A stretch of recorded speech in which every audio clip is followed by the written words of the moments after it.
Shout out to Snowball, our incredible new sponsor, a private community where top entrepreneur investors share private deal flow, wins, tough lessons, strategies, get advice, and so much more. Check out www.snowballclub.com. Let's grow together with Snowball.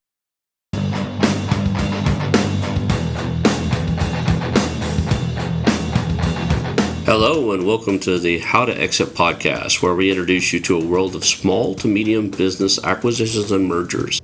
We interview business owners, industry leaders, authors, mentors, and other influencers with the sole intent to share with you what it looks like to buy or sell a business. Let's get rolling.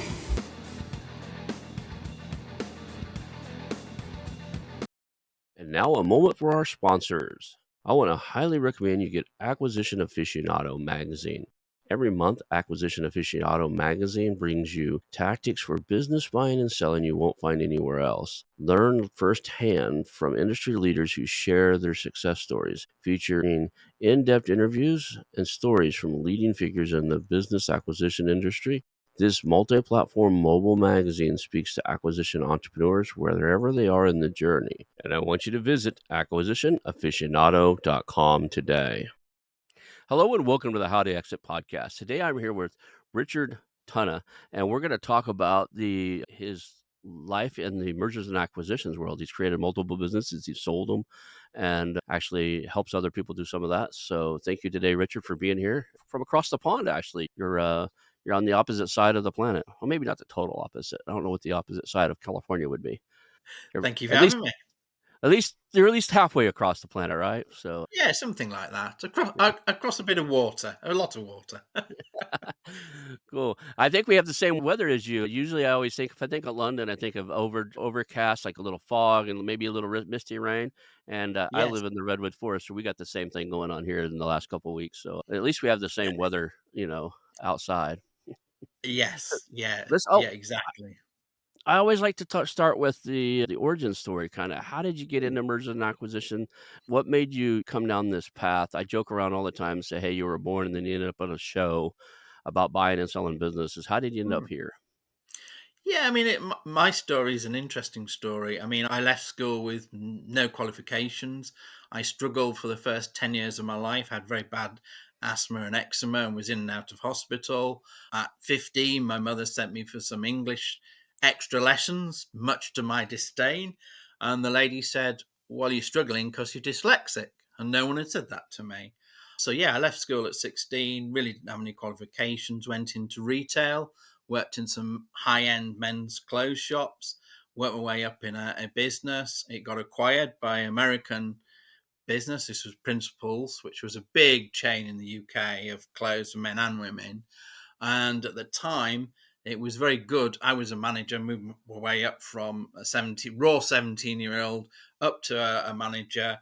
And they worked out that it was better to have 4 part-time managers working 10 hours or less for tax and all those good thing reasons. So they turned around to me and said, "We don't want you doing 40 hours. We want to do in 10 hours. We can give you some redundancy if you want to do that." And I said, "No, I'll take the full redundancy. Thank you. I've been here 4.5 years. It's got a nice bit of lump sum." And then my plan was to go back into working for someone else. And I met up with a friend of mine, and he said, "I've got an idea to do something." This was 93. And we set up a online classified site, not unlike Craigslist or Gumtree. And we allowed people to post throughout the world under sections their ad free. But we wanted them to pay to be at the top of the listings.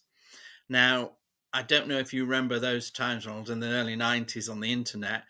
It was a crazy time. I mean, we were paying, I'll give you an idea. I mean, my phone bill at the time was about £700, so over $1,000 probably equivalent, because I was paying per megabyte, believe it or not, or kilobyte, I think actually it was at the time. And my hosting was, I think that was about £500 a month. My domain name, I think they were £150 to £200 a year. And we went to our local bank and said, "Oh, we want to take credit cards online, want to take payments so people can upgrade." and they can have it at the top of the listing. And they laughed us out of the bank. They said, internet, it's all a scam, never catch on, we're not touching that. We're not interested in providing you a merchant account to get credit cards online. So we looked around a few of the banks, and pretty much that was the same everywhere. They just weren't interested. They laughed us out, said, we're not supporting that. It's a fad, all the rest of it. And eventually we hooked up with a new company called WorldPay, which is a huge company now taking payments online. And I think at the time they accepted us because they were new, but we were paying, I think, about 39% of each in transaction fees. So we were getting killed on the transaction Yeah. fees. I remember You those days. I remember those days. Yeah. I mean, it was either we either worked with them or we couldn't take payments online. And I mean, this was at the time where everything was sort of very slow anyway. So we wanted a simple process to do that, and we worked that for a couple of years, and then we decided we'd take an exit out of that at a very early stage, and then we moved into web design. This was in the later 90s, when actually we could charge about £5,000. We were charging a very simple website, probably something you can do on Squarespace now or something equivalent, to be honest. But we had a coder that was hand coding each website with simple pictures, etc. And our clientele was sort of the luxury end. It was people that wanted to be seen and jump in on this new internet thing that was prevailing. So we did that for a few years.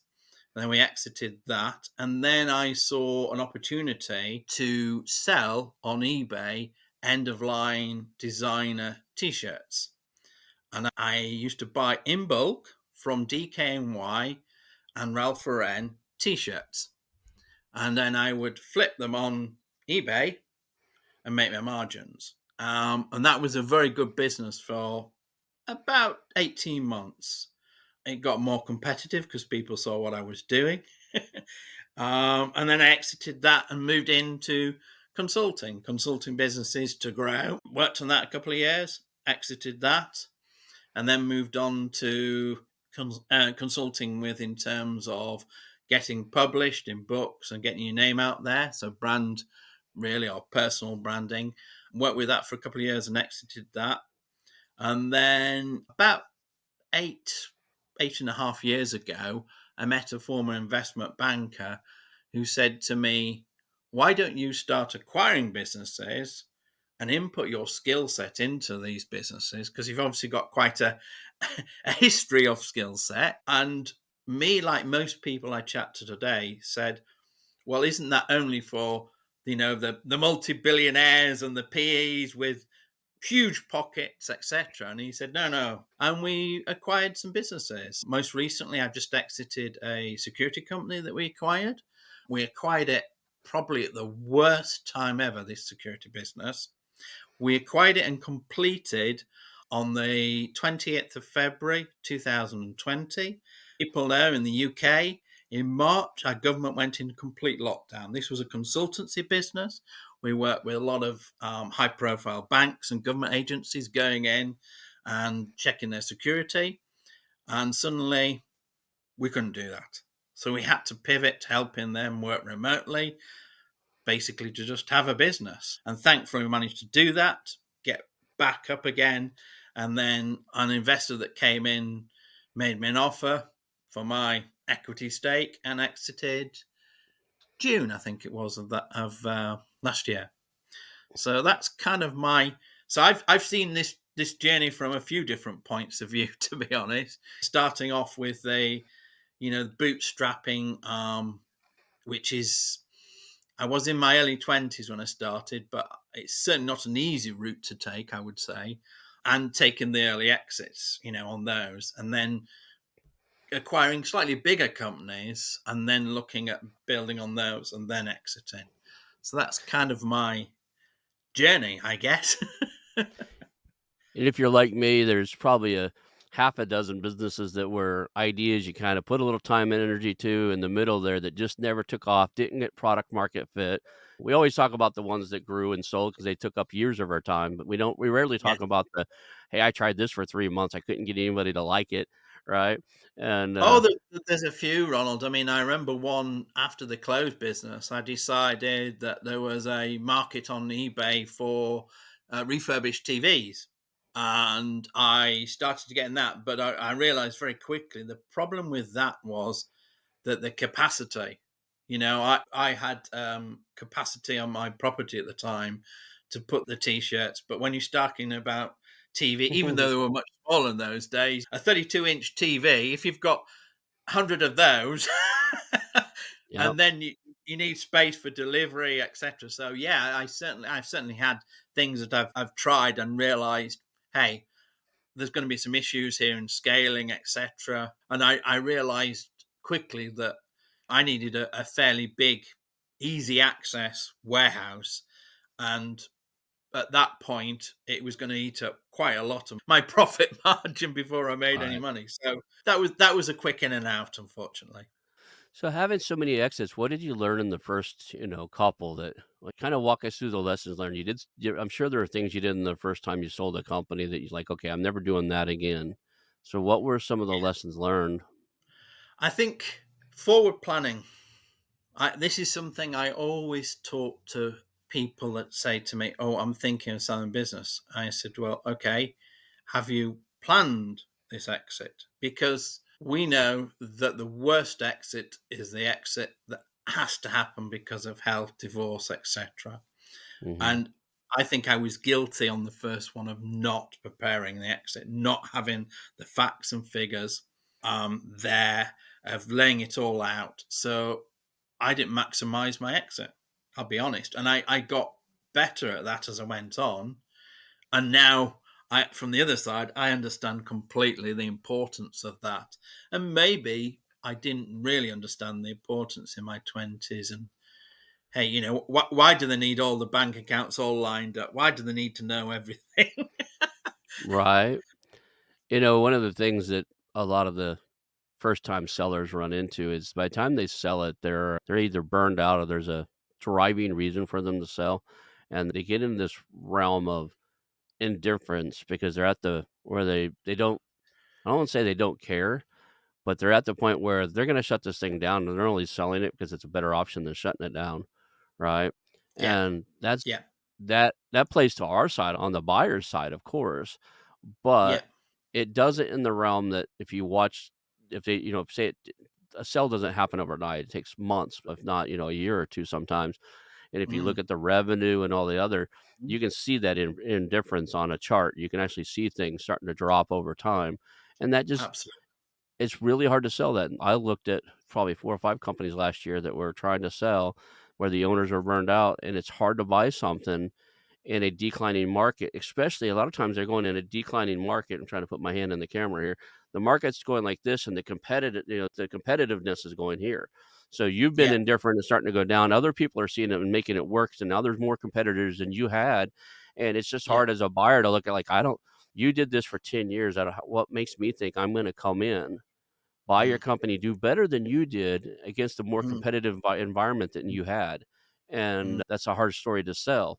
That's I what we're hear it all buying. the time, Ronald. I hear it all the time. I mean, I had conversations with a seller that I think I first had conversation 7 years ago, and it was overflated in price, and had a very Mm, blunt conversation with him. The business is terrible in terms of cash flow. It's an import business, but he inputs significant money, 7 figures plus an overdraft.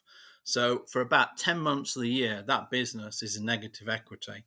And I said to him, I said, this is going to be a real hard sell. I mean, your revenue, your bottom line looks good, but when people look at the hard business that you're doing, you've got 10 months of the year, we've got no revenue. You've got either money out in China producing the product, or you're waiting on 240 invoices with the big supermarket chains in the UK and Europe to pay you. I said, that's a big issue. yeah, I've looked at a few of those where they're direct to consumer and they make most of their money between Thanksgiving and Christmas. They're gift-based companies, and the 8 months leading up to that, they're building up their inventory and everything, and they're negative, negative, negative. I said, "They have such a cyclical business," and they're trying to sell it to you in January. right? Yeah, So the exactly. slow cycle, and it's slow from January until like this particular one I was thinking of was slow between January and like I want to say June or July. It almost drops off to Mm, nothing, and they're like because they're yeah. spending all their money building up inventory for Thanksgiving, and there's trickle sales, but not enough to even pay staff. So No, if you look no. at the end of the year, they were profitable, but you're Mm, trying to sell they're wanting to sell me a company and walk away with the cash that's currently in the bank, and they don't understand that that cash is required to cycle through the rest of the year, right? that was You my know problem. I mean, I looked at this business and I looked, okay, can I do a letter of credit? Okay, then can I do invoice financing? But then I'm looking at the margins and thinking, well, we all know invoice finance is not cheap. A letter of credit from the bank's not cheap. So then you cut in your margins and then you sort of so I mean he has done something I suggested, which is he now sells some products direct to market on Amazon. Because I Mhm. said, this is your problem. I mean, I had a very honest conversation with him. I said, I really like your business. It's 40 odd years old, but this is the problem, your cash flow. And I said, for anybody to walk in and buy this, it's not just about acquiring your business, it's about them having significant deep pockets to maintain this period where you have negative cash flow. The one I was looking at that was really heavily towards that Thanksgiving to Christmas, I said, "Pick 1 or 2 products that do well through the entire year, something Mm, reoccurring, something people mm, use and have to replace." mm, And or they buy multiple of, because his product was kind of a gift related product. I said, "It still can be gift, but do something in a passion niche like golf or fishing gear, something that people buy year mm, round and use a lot of, mm, and then that'll even some of that out." And I don't know where he's at. I was looking at a deal for a friend who was gonna give me equity mm. for helping him negotiate the deal type of thing. I do that a lot where, I'm coming in as just a partial because I'm doing some oversight for them. But yeah, a lot of these businesses, they just don't get that. Their cash flow matters, not only just like their EBITDA or whatever at the end of the year, the cash flow cycle, the cycle of money coming in and out of the business is important to look at. Yeah, I mean, the problem is that you couldn't acquire that business for 10 months of the year because it's negative.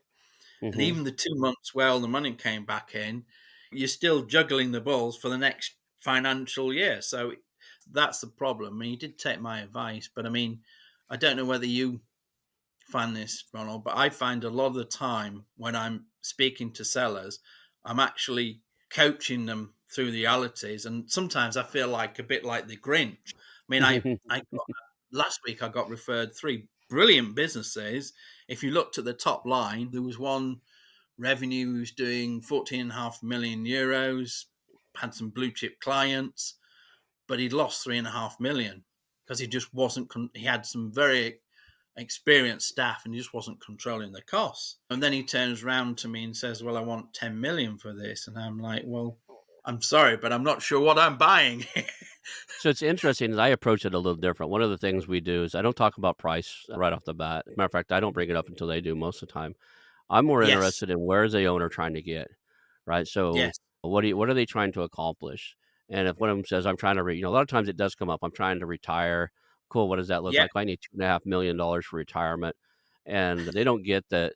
And they don't make the connection that what they need for retirement has no relation whatsoever to what their business Oh, is I worth. hear that Right. all the time as well, Ronald. Yeah, absolutely. Is they bring up, well, I need X amount for retirement. Well, that's wonderful, but unfortunately, your business doesn't support that sort of figure. And I think that's the harsh reality sometimes. I mean, I think it's sad in this day and age when we've got lots of baby boomers in both the US and the UK that are looking to, they're now in their 60s, 70s, 80s, looking to exit.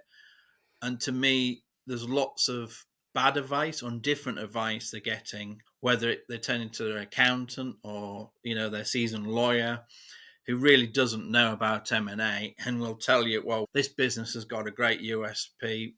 Okay, well, what is it? why am I paying 5 times what somebody else is, in the industry? Well, it's because it's got USP. Or to me, and I do work with some of the business brokers, certainly in the UK, I think should be named listing brokers because a lot of them seem to just put out a crazy figure and then say, okay, well, I've got a stack of buy. I know this because my brother recently sold his business, and he got hit up and hit up and hit up. And they said, "Oh, every day you're wasting, you're leaving 100,000 on the table. We've got buyers out our ears for your business." We know that. And And the figure they started with, they said they wanted 80,000 to list it. Then they went down to 50, then 35.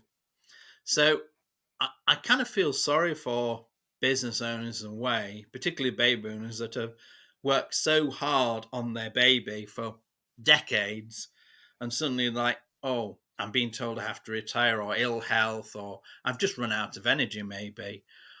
And the advice that's around them just isn't very good advice, unfortunately. so I try a different approach, especially early on in the conversation before I have the full picture. Is when somebody says I need $2.5 million for retirement, my instant response before I know all the numbers or anything else is cool. Let's see how we can get you there. And the Yeah, reason I do that is a lot of times getting them there is like, hey, look, because it takes me as the villain away, and I become the guy that's helping them get there. It's like, and a lot of times that's like you need 2.5 million.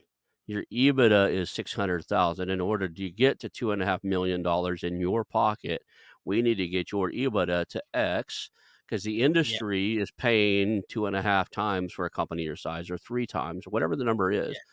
And that's just the reality of things. And I'm not going to make a bad investment. yes, No, I yes, don't buy unique selling points. I buy, and I don't know a good seller that does, right? You might get a few strategic buyers who are doing acqui-hire, where they're buying, you're doing something so well, they want your employees. But yeah. usually to even get Employers, on, customer list area, or the IP. We all know that.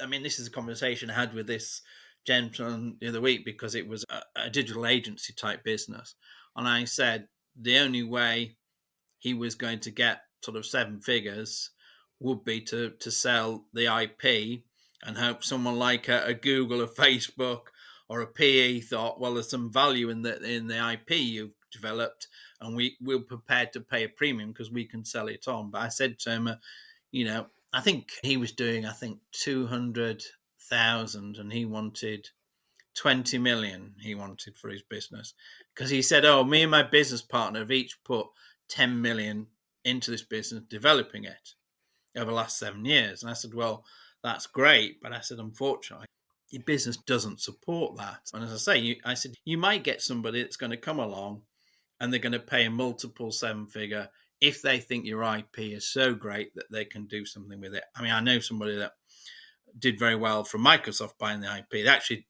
sold it back to him a few years later for $1 because they never used it, but that's a different story. that happens more often than they want to admit. Well, they don't care, do they? I mean, if you've got a Microsoft, it's a tax write off. If they do something with it, great. If they don't, carve it out and sell it back again, just Yeah, there's the big boys like that. Sometimes they'll buy IP, just their intellectual property or software or something like that, just to keep other people from using it. Right, it's a absolutely, competitive advantage to take it off the table. absolutely. Um, the other side of getting somebody there is a lot of times what happens in my world, because I do like you do, I do consulting.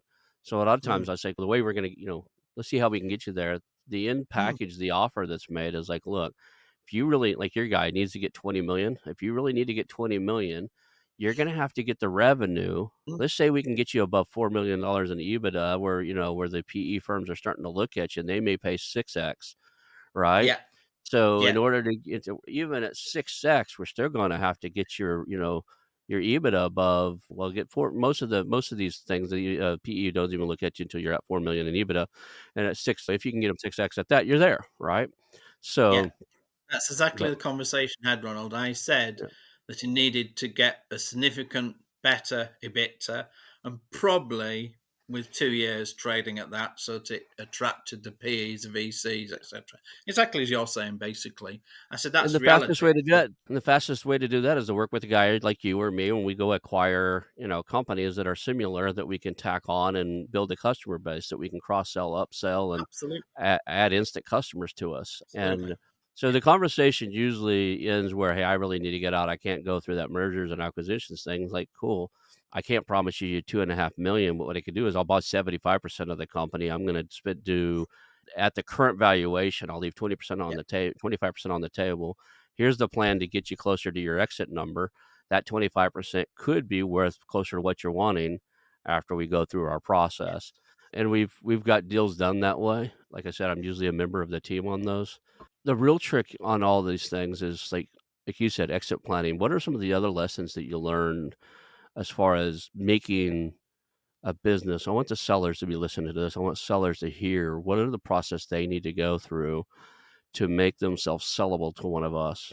Hey there, How to Exit family. Today I'm thrilled to talk about Snowball, our incredible new sponsor. This community is more than just an investment hub. It's a place where growth is holistic. A private community where top entrepreneur investors share private deal flow, wins, tough lessons, strategies, get advice, and so much more. Snowball is a network rich with like minded, experienced entrepreneurial minds, including investors, founders, CEOs, and doers, all dedicated to meaningful growth. Snowball threads are like a daily masterclass. This isn't just about financial success, it's about enriching your entire life. If you're looking for a community that supports your entire entrepreneurial journey with shared wisdom and collective support, check out www.snowballclub.com. I believe their approach to compounded growth in wealth, health, network, and relationships could be the game changer you've been seeking. Let's grow together with Snowball. I think there's a few key areas. So finances need to be order. The other thing could be problematic is not enough customer spread. And what I mean by that is one customer taking 40 or more percentage of your revenue. Because what that will do, as you know, Ronald, is that most lending institutions will immediately discount you because they think it's too high a risk. You're too reliant on one client or customer. So that's something that you need to be aware of if you're planning the exit. Can you get more clients or customers so that you're not so reliant on a client or customer? Because as I say, the big lending institutions that buyers rely on, possibly to acquire a business, will walk away. They think it's too risky. We had the same conversation with a guy who I'm trying to get on the show. We'll see if he ever comes on. Hmm. He's afraid to come on because he successfully made the acquisition and they have all these NDAs about talking about what they did. He bought a company that had I would say, a very lopsided customer base, meaning that there were 3 customers that made up like 65-70% of his in total revenue. Out of 30, Mm, the company only had about 30. They're doing 2 or $3 million mm. a year. They're doing, close to pretty profitable company consultancy type of thing, doing about 1,000,000 in EBITDA. And so I think they're running at 30 something percent gross margin. But that said, they the way he funded it is he realized that 2 of those 3 vendors that used him, they were a significant portion of their business, meaning that they did strategic stuff for them that would be hard for anybody else to step in and do. And they were Okay. big companies. So he just went to them and said, "Hey, I'm looking to buy this." The owner's wanting to Yeah, exit. They actually yeah, helped fund the transaction and they got minority stakes in the yeah, company because they needed it to stay around, yeah. right? Yeah, So that there's makes perfect sense. Obviously, yeah, it's yeah, helping each other. That's fine. But obviously, they obviously had a unique product or service that kind of they wanted them to stick around. But I say in most cases, people don't. right. And even if it's been a great customer or clients, I've seen it for 20 or 30 years. As we know, the lending institutes will say that's great, but we don't know that when it changed hands, this business, that customer client is not going to walk away. And if they walk away, then that's a problem for you. It's a problem for us, and therefore we're not going to lend. I mean, I guess the other thing that I come across, and you might do as well, Ronald, is overvalued assets. This is a big, a big They always forget to debate. depreciate the value of the asset. They paid $10,000,000 for this, and that's what Appreciated it's worth or now. It's 30 years old. That piece of equipment's not worth that anymore, right? no.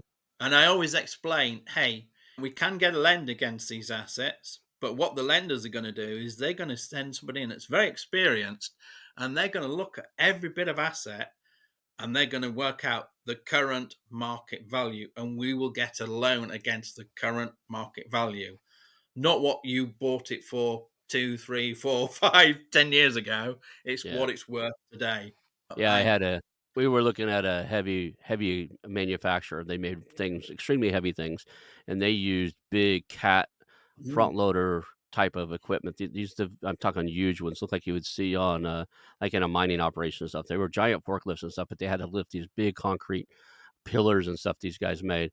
And they're like, "Well," these guys like, "Well, that machine was 700,000 and that machine was 400,000." And I'm like, "That machine's 5 years old and that machine's 11 years old. These things yes, depreciate really quick, right?" yeah, And I said, "Here's what I want you to do." So every one of those, he basically said, "I've got 7,000 or $10,000 worth of machinery."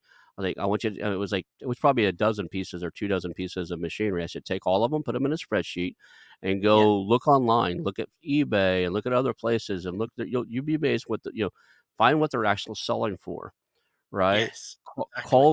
call your broker that sold you the equipment, ask them what they give you a trade-in value for Yeah, those, and yeah, somewhere between what they're selling for and what their trade-in value is what this appraiser will come in and appraise that stuff at. It's nowhere near what absolutely. you think it is. Like I Yeah, said, I mean, this is I not he goes, "I don't think that's how it works." I said, "When you drive a car off the car lot, how much value do you lose?"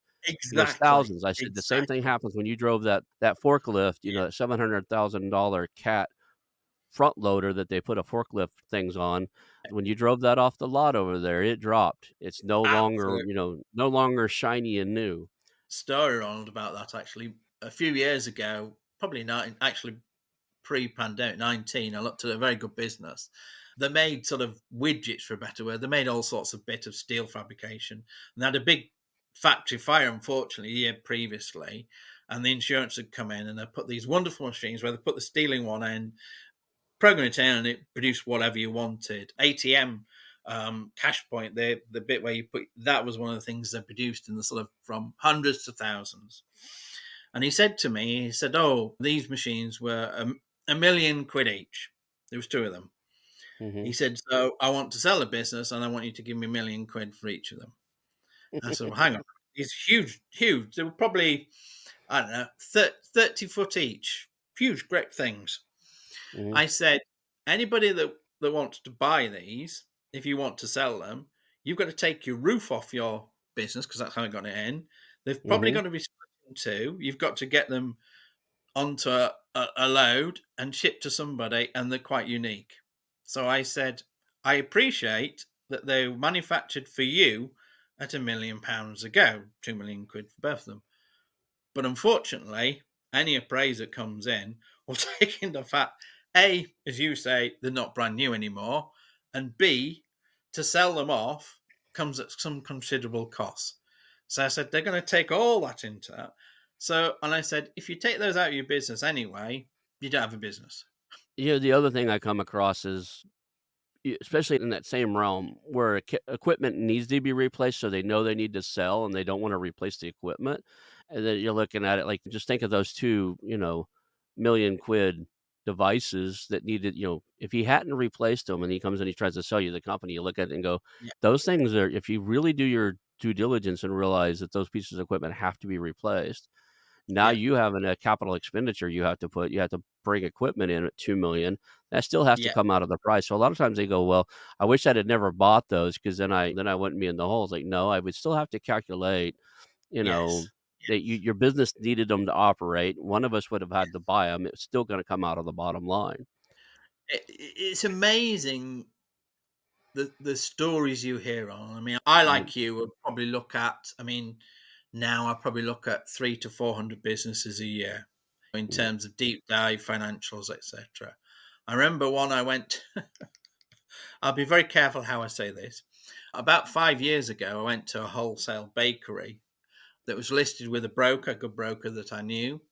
I went to see him. The bit I think was about 400,000, and I got there, and he said, "Oh, that isn't the real number." He said, "There's another 800 and something that goes under the table." He said, "It's great. Everybody works on cash." I went, "Oh." yeah, there's a lot of that. um, Yeah, Walking out of the business rather quickly, I said, "Well, here's the problem." I said, "When businesses change hand in the UK, certainly, that can trigger a government inspection." I said, "That might be a bit of a problem if suddenly we've gained all this money, or there's a big black hole in your accounts for the last 10, 20, 30 years." I said, "And I'm the owner of that business? No, thank you." Yeah. I've seen them where the guy says, "Well, I have" if you look at his payroll, he's like, "I've got 13 employees," and I go in there and I'm taking a look around or something else happens. He shows me pictures of his, like, factory and stuff. A lot of times I just have him do a virtual tour because I'm remote Yeah, from him. I, like, take a sure. video and walk around, and I count, like, 25 people there, and I'm like, "Well, you're who are the extra 4 or 5 people that are in the factory?" Or, what I see you told me you had 3 people that work behind the counter. I seen 5. And he goes, Yeah, "Well, the other 2 guys only" like, this is a guy who sold radios and, did installation. They did they call it? They tinted windows and stuff. They were doing $5-6 million a year, fairly profitable mm, because they did all the car good. dealerships. And he goes, "Oh, the other 2 guys are the car tint guys you see, coming up to the register and paying or cashing out their customers." I was like, "Why are they Yeah. not on the payroll?" He goes, "Well, we paid them on a cash basis." I was like, "What do you mean?" "They take a commission off of everything they do." I was like, "Cool, why are they not on the payroll?" He goes, "No, no, at the end of the day, when we take the cash register down, they figure out what their sales worth a day, and they get paid every day on cash." I was like, "It still has to show in your accounting." So all he was showing on his accounting is his money he received from allowing them Oh, kinda rent the space out to put the windows in. I was like, "Yeah, that's" or I mean, to tint the stuff. And, it was under his brand, his company, everything else. These guys had no paperwork or anything, so it wasn't like they were renting space and subleasing from him or whatever. I was like, no. "Just not how this works," right? Yeah, And the reason you can sell some of this other stuff is people are coming in to get that stuff done and see the others. There are a lot of walk-in traffic that come in to get one business and selling the other. So if they leave, right, mhm, the other side of your business is damaged, and quite frankly, they made way more money than his other side of his business. Probably 2/3 of the money was coming in through the window tinting business because the guy there was all kinds of problems inside of this. I was like, ask when we yes. start talking about how he got his customers, he's a semi-pro golfer, and he's a Okay, golf pro for one of the local golf yeah, courses in the area, and most of his clients are car dealerships, so he basically gives them free lessons, walks them around, and now he gets nice. to tint all the windows for their cars. I was like, "Number 1, I Yes, don't play golf. How many of your customers like to fish too? Because I like to fish, but I wasn't yes, planning on going there and working every day like he was, but I'm just saying, yeah. the guy that replaces you that I put in as a general manager needs to be a golf pro is what you're telling me? That adds a level of complexity, to the whole Kinda picture here. limiting the opportunity Yeah. somewhat. Just for fun, the 3rd part of this one was I asked him, I was like, "Well, what do you really wanna accomplish here?" He goes, I'd stay around and do and still book sales and stuff for you guys. I'd just like to cut down the number of hours I'm working." I was like, "Okay, what does that look like? Cut down the number of hours. How many hours a week would you like to work?" He goes, "Man, 40 would be great." I was like, "Damn, dude, how many hours are you working?" He goes, Yeah, that 70 to 80." And I said, "Okay, whoa, whoa, whoa, stop. What roles are you doing?" It turns out he's doing, not only the sales, payroll, he's behind the counter half the time. He's there from an hour or 2 before a close until an hour or 2 after. He's going out, he considers all these trips where he's going out and taking people out on golf trips and stuff like that as part of those hours too. But I was like, "You didn't do your books," and it was just him, he had no broker. It's like, "You didn't do your books right." This is "Why?" "Because I have to replace you're wearing 3 hats minimum, maybe yeah, 4, and 3 of those positions need to be paid 60 to $80,000 a year, right? yeah. Which you're not paid. You don't make enough to cover what you paid yourself in seller's discretion or earnings last year doesn't cover all those roles, right, that I have to replace because 'cause I'm not wearing all those hats, right? I think that's But really common around. I've seen it a lot of times because they've sort of grown with the baby. They don't want to relinquish control, and they end up, as you say, doing a bit of HR, a bit of admin, a bit of accounting. And sometimes I say to them, "You've got no systems and processes in place, which is a problem because I've got to put it in place if I'm buying your business." And I said, "Really, you need to step back, at least so you've got one role, so that any buyer can see the fact that, okay, there's some people that are doing the HR, the admin, the accounting." I said, what I don't want, like you're saying, what I don't want to do is acquire a business and suddenly think, I've got to find 3 or 4 people, even before, as you say, the cost, and you start looking at the costing. And then you start to look at, okay, I've got to find those people. Okay, there's no systems and processes in this business. I've got to start putting it down. And I think a lot of business owners just don't get that. They say, "Oh, the good thing is I don't have a lot of management. I do everything myself." Well, no, as a buyer, that's not great because if you're walking out the door, then all those roles are walking with you, and we've got a problem. Yeah, and a lot of the time, a lot of the information is in their head. I mean, you probably see it all the time, and I was it's gonna say like, the well, that's same thing, great, yeah. but I need to know that information. What do you do? What do you do with the admin on a day-to-day basis? What do you do with the accounting? What's the HR look like? How does it work? Well, I know how it works. I say to you, well, which is great, but I say it's really got to be presentable to the buyer as a sort of pick up and run with it. The more problems from day one you're presenting, the less likely a buyer is going to A, think this is a great business to buy, or reach the figure that you hope to reach. It's just going to be a killer in many ways. Do you find the same thing I find in that a lot of times if you walk through a either on paper or a mental org chart, there are people that are not on payroll other than the owner doing a lot of the tasks. There's a brother-in-law doing financings, or my dad's brother, my uncle is the attorney, Oh, I'm or laughing with my you, wife's Ronald. doing the I've accounting, seen it. right? I've seen it. Oh, I looked at another wholesale bakery where they were doing seven figures. It dropped, and it really wasn't very profitable. And had a conversation with him, and his payroll was crazy. I mean, it was. I think it was doing something like revenue about 600,000, but they had 400,000 in payroll. And I said, "What's the payroll?"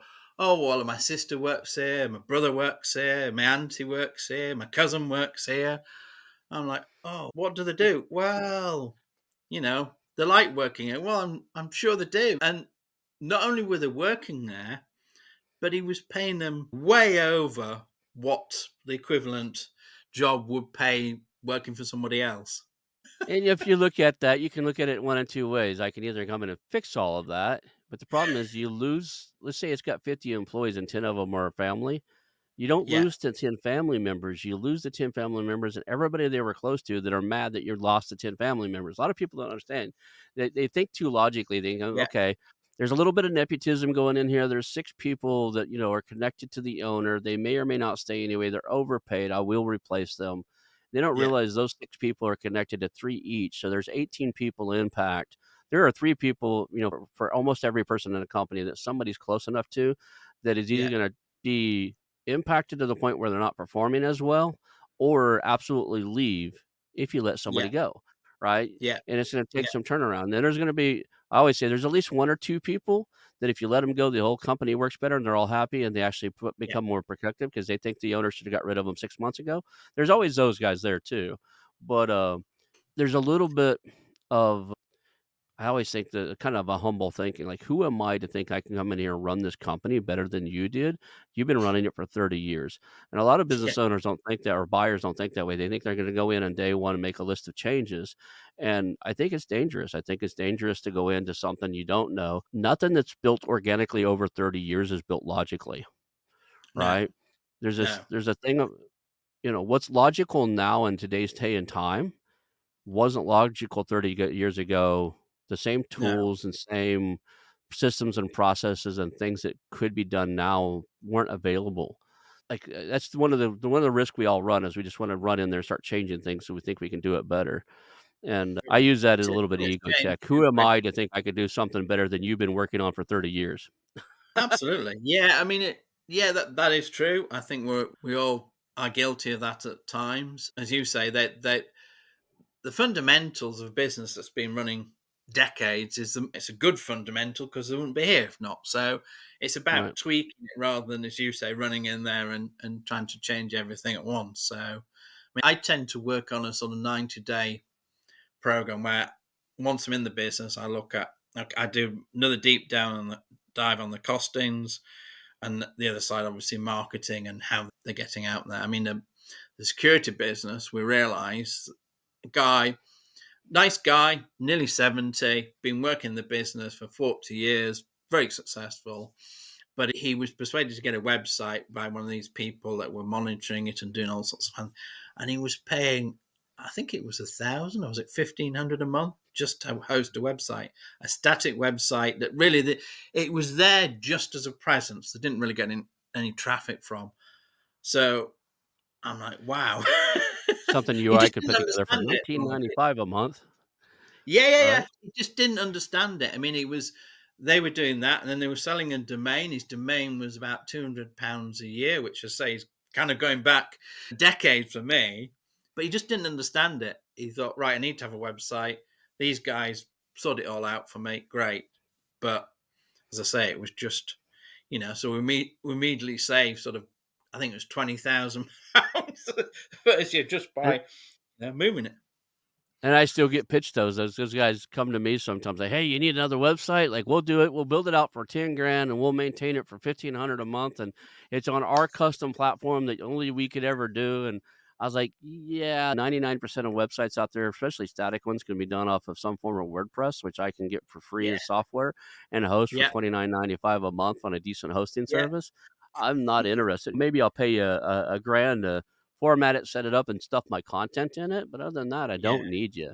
But I'm also a Yeah. tech Yeah. nerd from previous trade, right? So Yeah, yeah, yeah. Yeah, I mean, it's what you don't know. He realized that he needed a presence because the type of clients he was getting approached by, and they wanted to see him have a web presence.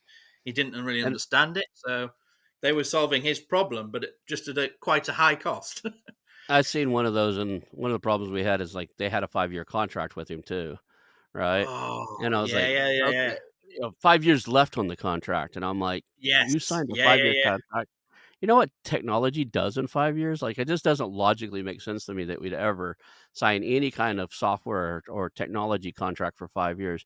I think Mm. from this second right now to 2 years, we won't recognize what technology looks like Moving today all the with time. with what AI is doing and how fast it's moving, right? No, Um, absolutely. I mean, I say when I was first online, it was kind of the where you got a line of text and you could go and have a coffee for 10 minutes. And do you remember the sort of the old beeping noise as it downloaded everything? And my oh my goodness.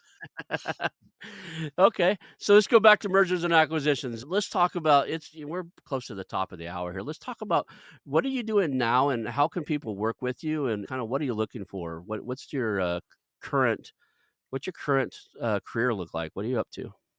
Yeah, I'm helping people grow via acquisition. A lot of people don't understand, as I say, they think to grow their business into a group, they have to have significant monies to Hmm. buy other businesses, whether that's competitors and they're going horizontal, or maybe they want to go vertical and buy their suppliers. And that's kind of what I'm helping businesses do at the moment is grow quickly via acquisition, explaining to them that we can add six figures, seven figures via acquisition by looking to acquire. And certainly in the UK at the moment, it's a good time to acquire. I was reading a report where that they reckon I think there's 2 million businesses, official or unofficial, will be coming to market this year, particularly from the baby boomers who started in the 70s and 80s. So it's a great time to sort of look at those businesses and see can we grow via acquisition rather than organically? And I think it's the fastest way to grow. I was listening to Gerald Ratner, which is he had the biggest jewelry chain in the UK, Ronald, and he grew via acquisition. Never spent a penny out of pocket. He grew a business, I think that originally had 300 stores, retail stores, outlet. This is in the sort of 90s. To, I think at their peak, they had 3,500 stores just by merging and acquiring competitors. And he acquired them strategically with some share swaps and agreements, but it never cost him or his company a penny out of pocket to acquire them. And it can be done. It happens all the time. The big guys do it, and us medium or little guys here. I don't know if I consider myself. I'm a pretty good size guy, but in the realm of Me mergers and too. acquisitions, yeah, in the realm of mergers and acquisitions, I would be considered a small fry. Yeah. You can do these low cost transactions, so you can get creative. There's ways to finance things that don't come necessarily out of your pocket. I'm not a Working big a fan. solution that works for everybody, isn't it, Ronald? What does the seller want? As you say, what's the number? Can we get there? Can we structure a deal that works for them and us? It's always about thinking, how can we get a deal where everybody walks away? Well, we acquire the company, they walk away happy. That's the main thing. But as I say, I think it's a great time to look at M&A and people sort of really understand the fact that it isn't just for the PEs, the VCs, the globals, the nationals, the Fortune 500 companies that have got deep pockets. This is for your businesses on the street, that the mom and pop businesses that can still grow via acquisition and quickly. I agree. I think if a lot of people think they need the big wallet, they need to raise a fund of multi-millions. I would say you need one of the things, right? Either you need a lot of money or you need to have knowledge. If you look at I would back somebody that has knowledge and tenacity over somebody that has money. It's really easy to fail with a lot of money. You could be a multimillionaire, go out and buy a company and just miserably fail. To where if you have the knowledge of mergers and acquisitions, you have the knowledge of running a business, and you have the tenacity, somebody who would be on the financial scale fairly broke could probably have more Yeah. success in this realm than somebody who That, has money but no experience or that at reminds me of least a not. conversation I had last week, Ronald, actually. Sorry to cut across you. A gentleman that's approached me, and he was telling me a story of about 15 years ago in Ireland where he had done very well and he spent his life savings, I think it was 150,000 euros, buying a barber shop. And he didn't get any legal advice. He acquired this barber shop. And the next day, the guy set up a new barber shop about 4 doors down, took the staff, the customers, and he was left thinking, well, what have I bought? Because he thought that was the way it worked. A gentleman's handshake, exchange of significant money. Well, not, for him. And just, I said, well, it was obviously a bare minimum. He didn't get a non-compete. He said, oh, no, I didn't bother with any of that. Yeah, he bought the guy out of his lease is what he bought. Yeah, exactly. Guy Yeah, was trying to I get a was better like, wow. facility and just, couldn't get out of his lease, and he thought, "I'll just sell the whole thing and move." Yeah, those come up. You gotta watch for those. I've had people tell me, like, "I wanna sell this," and I was like, "Oh, cool. What are you gonna do next?" "Well, we don't need to talk about that. It's not relevant." "Yeah, it is kinda relevant, right? Because you understand that when we do this, I'm gonna have you sign all kinds of legal agreements, Yeah, and that says you're not gonna compete with me, right?" You go, "I ain't yes, signed anything like that." And I'm like, "Okay, we're done here." 'Cause yes, they're people, but they do this. They think, "My wife wants to move 40 miles away. I'm just gonna set up shop over there." Well, depending on the business, especially in today's climate, people can order stuff online and everything. They could take a yeah, lot of that customer base with them, and they intend on it, right?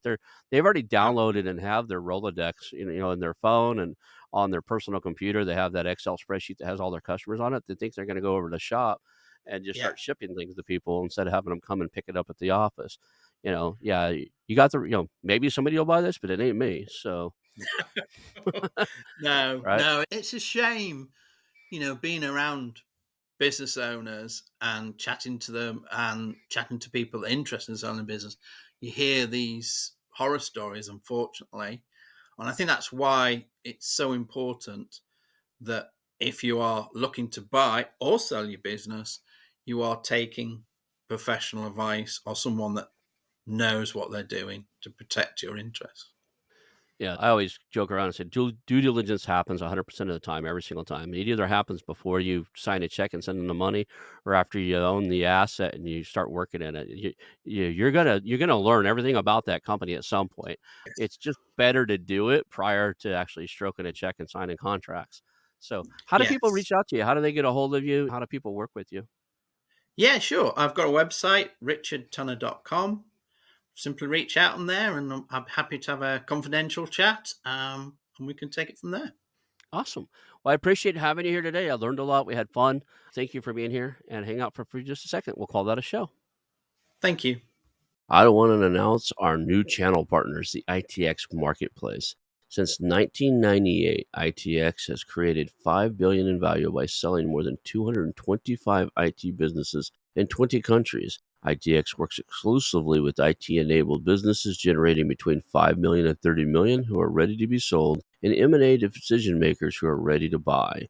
For over 25 years, ITX has developed industry knowledge that helps determine whether a seller is a good fit for their buyers before making the match. ITX Mergers and Acquisition Marketplace we have partnered with has a proprietary database of 50,000 plus global buyers seeking IT service firms, managed service providers, Microsoft service providers, software as a service platforms, and channel partners with Microsoft, Oracle, ServiceNow, and the Salesforce space.